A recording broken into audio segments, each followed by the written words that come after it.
धन्य हो गया मैं। ईद का चांद हो गई हो तुम। टाइम मिल गया मिलने का। अरे guys. Yes sir. Can you please? Okay sir, thanks.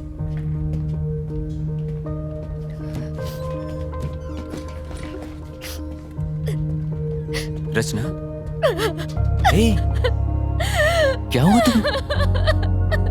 तुम रो क्यों रही हो? सब ठीक हो जाएगा।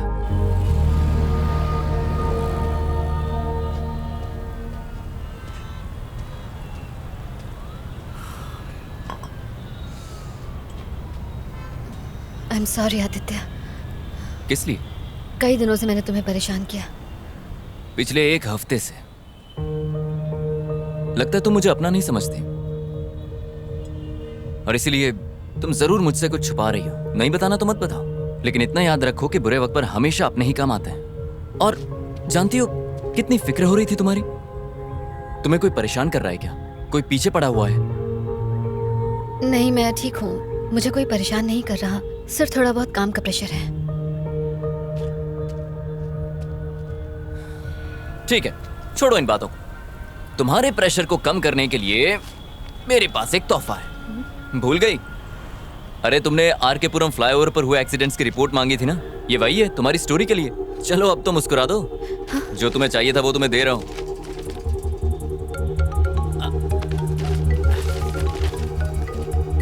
अरे यार, ये प्रेमा जी मुझे जब देखो काम चिपकाती रहती। मुझे जाना होगा। Sorry, you take care. Okay? हाँ प्रेमा जी, सिग्नल पे ही हूँ, आ रहा हूँ।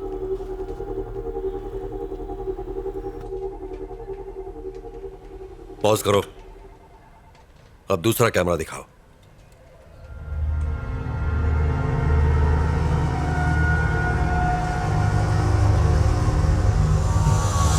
सब मरेंगे।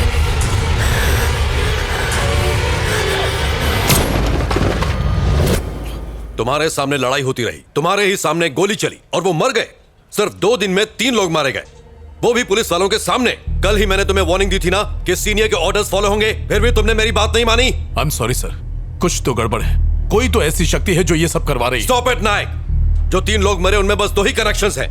पहले हो तुम, दूसरी तुम्हारी फ्रेंड रचना। तुम लोग वहां क्या कर रहे थे? खड़े खड़े तमाशा देख रहे थे। अब तुम तीनों पर इंक्वायरी कमीशन बैठेगा, समझे? किसी की गलती नहीं है सर, सारी जिम्मेदारी मैं लेता हूं। सर। जाओ। Yes sir.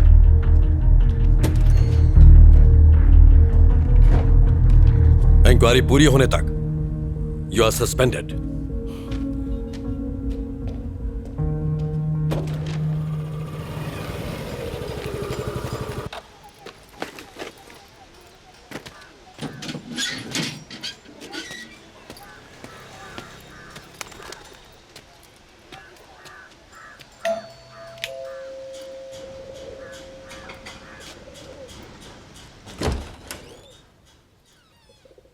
रितेश, हाँ।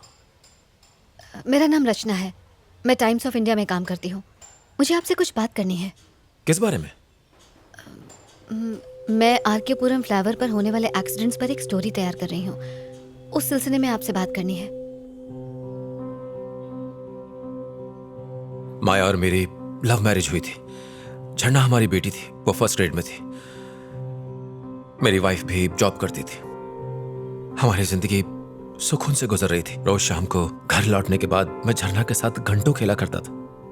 यही लाइफ थी, सब अच्छा चल रहा था। हमारी बेटी ही हम सब की दुनिया थी।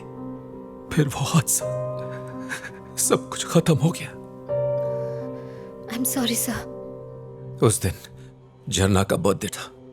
माया उसको शॉपिंग पे ले जाना चाहती थी। झरना बहुत ही ज्यादा खुश थी। वो 9 मार्च का दिन था। सर, उस एक्सीडेंट के बारे में कुछ बताएंगे? आखिर उस रात हुआ क्या था? पुलिस ने रैश ड्राइविंग कहकर केस को बंद कर दिया। मैं संभाल कर ड्राइव किया करती थी, मैं जानता हूं। लेकिन एक्सीडेंट की रात को एक कार फ्लाईओवर से गुजरी थी। उसी कार ने एक्सीडेंट कर दिया। ट्रैफिक कैमरा में उस कार की फोटो रिकॉर्ड भी हुई थी, पर पुलिस ने कोई इन्वेस्टिगेशन नहीं की। एक रात में, सिर्फ एक रात में पूरी फैमिली खो दी। I am really sorry sir, मुझे आपको ये सब याद नहीं दिलाना चाहिए था। कोई बात नहीं, इसमें आपकी कोई गलती नहीं।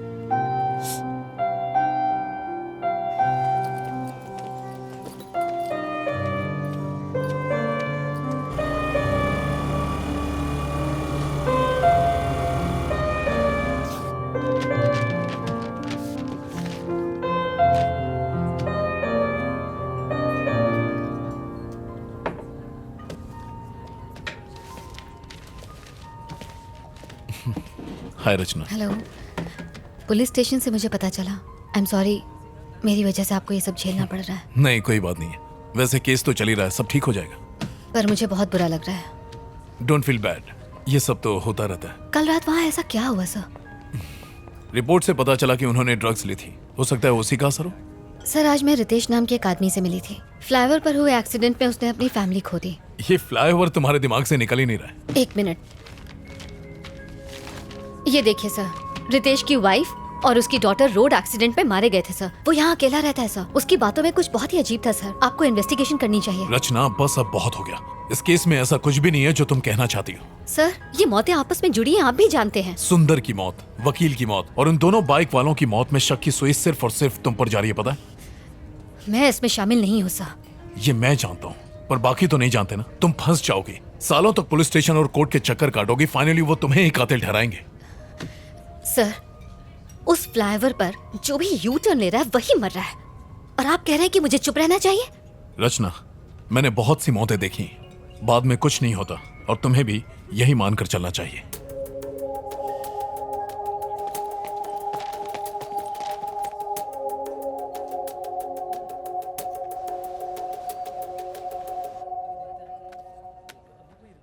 हेलो प्रभाकर।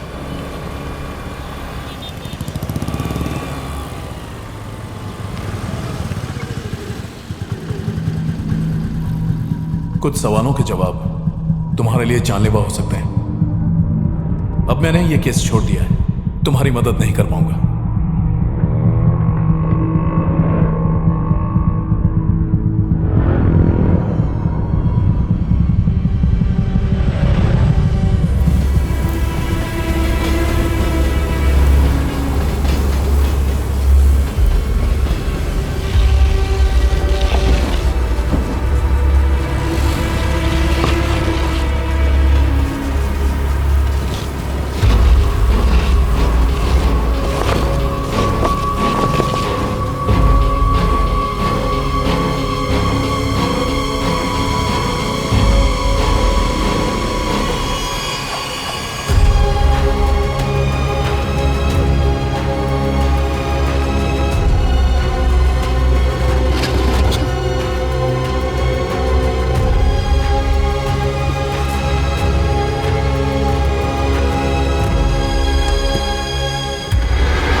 सर, हाँ? ये यू टर्न केस की पूरी फाइल है।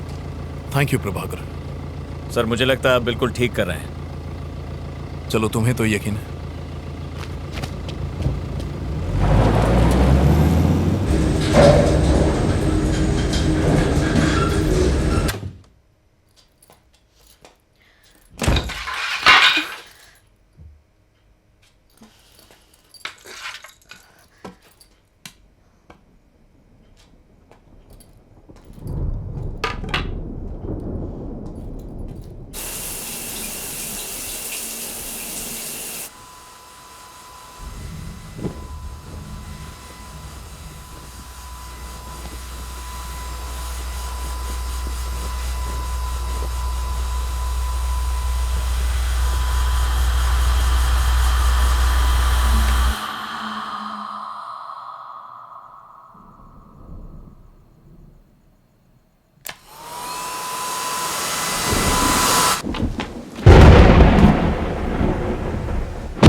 हाँ माँ, सब ठीक है। शादी के लिए लड़का मिला या अभी तक ढूंढ ही रही है? फिर से ड्रामा शुरू मत करो माँ।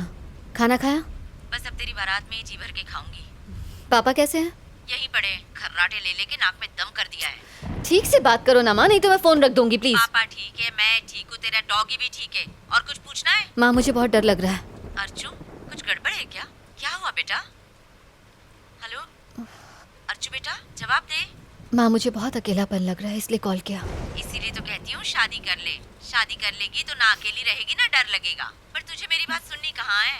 कहाँ है तू इस वक्त? माँ ऑफिस में एक लड़का है जो। अरे वाह, मैं कल ही आती हूँ उससे मिलने के लिए। उसके माँ बाप का नंबर भेज, मैं कल ही उनसे बात करूंगी। माँ अभी बात वहाँ तक नहीं पहुँची है। तो कहाँ तक पहुँची?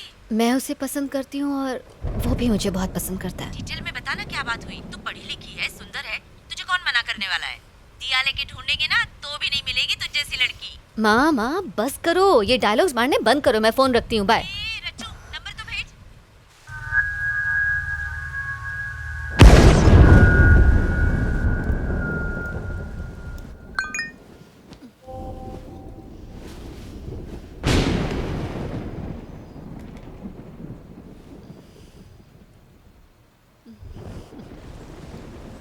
I love